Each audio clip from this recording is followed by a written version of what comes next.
ኪራና ጽናት ያልጠበቁት ነገር አጋጠማቸው። ኪራ አባቱ በዚህ 3 ቀን ውስጥ መጋባት አለባችሁ ሲለው እንዴት ለምን ብሎ በጣም ግራ ተጋባ። ቆይ ምንድን ነው እየተፈጠረ ያለው? ለምንድን ነው የማትነግረኝ አለ። ምን ነው አስረዘምኩባችሁ? አንድ ቀን ተግማሽ ልስጣችሁ እንዳለ አባትየው።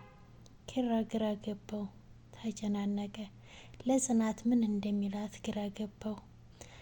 አባትየውም በሉ ተዘጋጁ፣ እሷንም አናግራታለሁ አሉት። ለጽናትም ተነገራት። ጽናት ጋሼ ላስብበት አለች። ለምን በልጅ አትተማመንም አሏት። አረ በጣም ነው የማምነው። አባቴ እኮ እኔ እንደምማር ነው እንጂ የሚያውቀው ስራ እንደምሰራ እንኳን አያውቅም አለች። ኪራ ነግሮኛል፣ እኔ ሁሉንም ነገር አስተካክላለሁ፣ ሽማግሌዎቹንም ነገ ልካለሁ አሏት። ጽናት ግራ ተጋባች። ጋሼ ላስብበት ብላ ተነስታ ሄደች።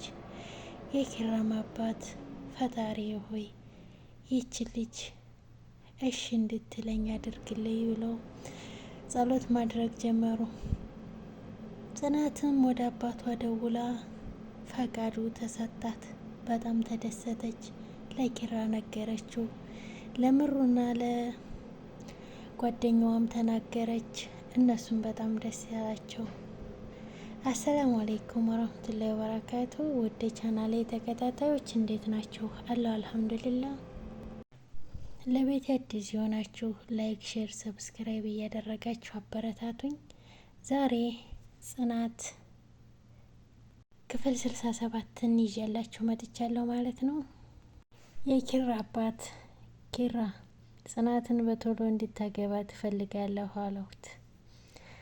ኪራም እኔም ቢብዬ ነው አለ ሰውየው አለ።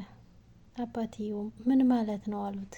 ጽናቴን አይደለም በ3 ቀን ዛሬም ቢሆን ባገባት ደስተኛ ነኝ አለ። ግን አለ ኪራ። ግን ምን አልቦት አባቱ።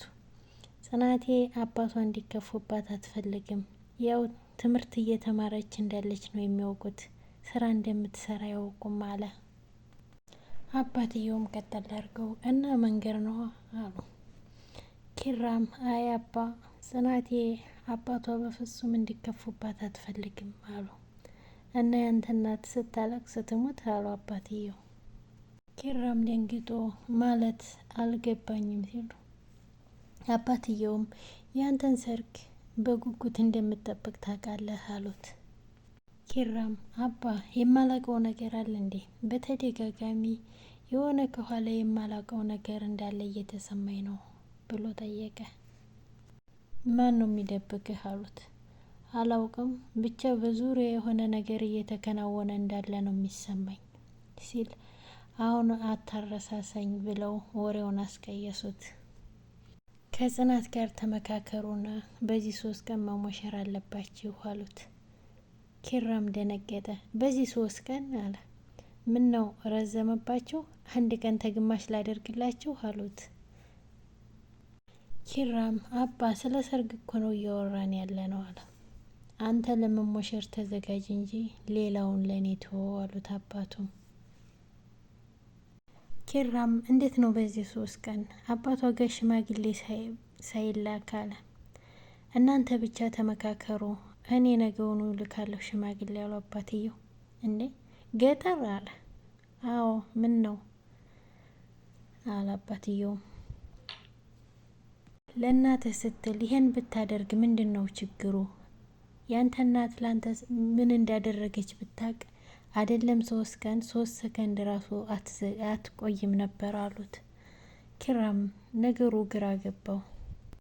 የኪራም አባት ጽናትን ጠርተው በጣም እንዳስቸገርኩሽ አውቃለሁ፣ የማይሆን ነገር እንዳልኩሽማው ይገባኛል፣ ራስ ወዳድም ሆንኩኝ፣ ግን እባክሽ ይሏታል። ጽናትም በጣም ተጨናነቀች። እምቢ አትል፣ ግራ ገባት። እሺ አትል፣ የአባቷ ነገር ደግሞ ያስጨንቃታል። ከእስከዛሬ ካደረግሽው አይበልጥም ይሄ አሏት። እኔ እኮ ጋሽ ስትል ምን ነው በልጅ አትተማመኒም አሏት። እንደዚህ አይደለም አባቴ እኔ እንደመማር ነው የሚያውቀው፣ ስራ እንደምሰራ አያውቅም አለቻቸው።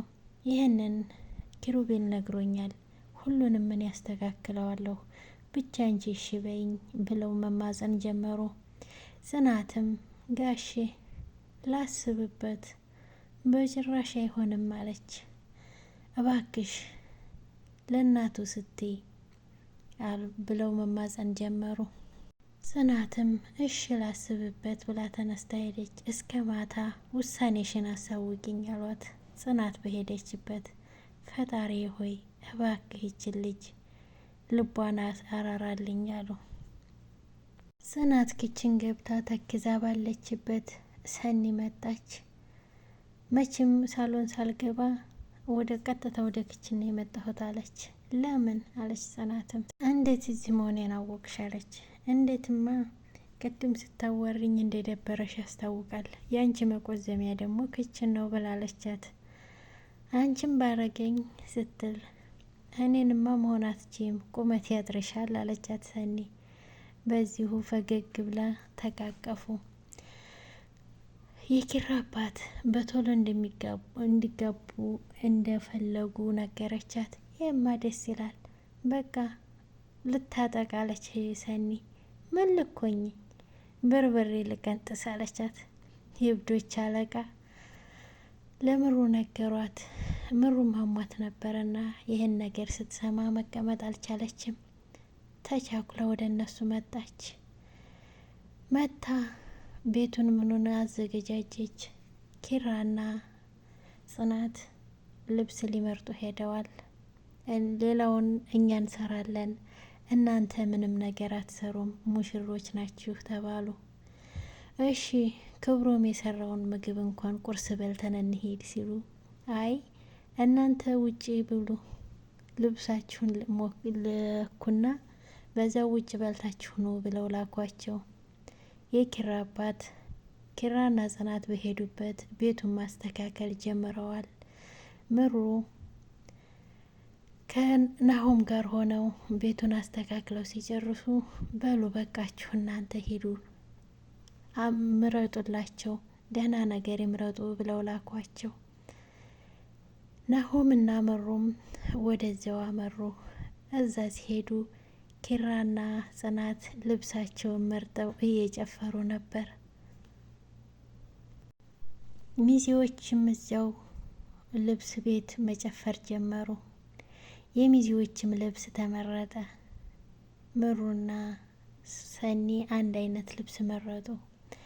ናሆምም ለራሱ ይሆነኛል ያለውን ሱፍ አነሳ። በቃ አራቱም በደስታ ይጨፍሩ ጀመር። ሰኒ አምስተኛ፣ እሷ ብቻ ጥንድ ባለመሆኗ እየደበራትም በመሀል ሸሸት ትላለች፣ ትመጣለች። ብቻ ደስ ብሏቸዋል ሁሉም። ኪራና ጽናት እንግዲህ ተሞሸሩ። በክፍል 67 ይዘንላችሁ የመጣ ነው ይሄን ይመስል ነበር። ቪዲዮውን እስከ መጨረሻው ተከታተሉት። ላይክ፣ ሼር፣ ሰብስክራይብ ማድረግ አይረሳ። በቀጣይ ቪዲዮ እስከምንገናኝ ሰላም ሁኑልኝ።